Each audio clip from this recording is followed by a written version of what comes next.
কি? আরে দেখো না, এটাকে আমি এখানে হাত মুখ পা বেঁধে রেখে গেছি, এসে দেখি মুখটা খোলা চিল্লাচিল্লি করতেছে। কেমনটা লাগে বলো তো? আরে কেমনটা লাগবে, তুমি ওকে শেষ করে দাও একবার, তাহলে তো সব ঝামেলা শেষ হয়ে যায়। আরে শেষ তো করাই যায়, কিন্তু ওকে শেষ করতে ঝামেলায় পড়বো আমি, কারণ ওর বাপ তো ওকে আমার কাছে রেখে গেছে, তাই না? আর কিছু হলে তো আমার উপরে সে দোষটা পড়বে। আরে তুমি একটা বুঝ দিয়ে দেবে, বলবে যে খেলতে খেলতে কোথায় গেছে আমি জানি না, শেষ হিসাব। তুমি এর সাথে এতক্ষণ চিল্লাচ্ছ, আমাকে সময় দেবে কখন? আরে তোমাকেও সময় দেবো, তার আগে সিস্টেমটা করে নিয়ে সিস্টেম তো করছিলাম, কিন্তু খুব চালাক বুঝছো, পেটে পেটে বুদ্ধি এর।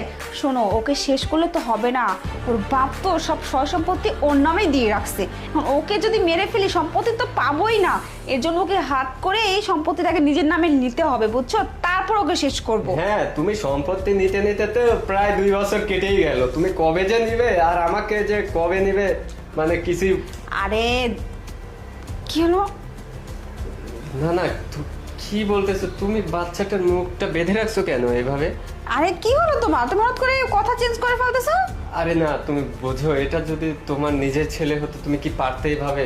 তুমি ওকে খুলে দাও। তুমি তো এতক্ষণ নিজেই বলতেছিল ওকে শেষ করে দেওয়ার কথা, এখন আবার এরকম করতেছো কেন? না, তুমি বোঝার চেষ্টা করো, ছোট বাচ্চা না। অনেক হয়েছে, আর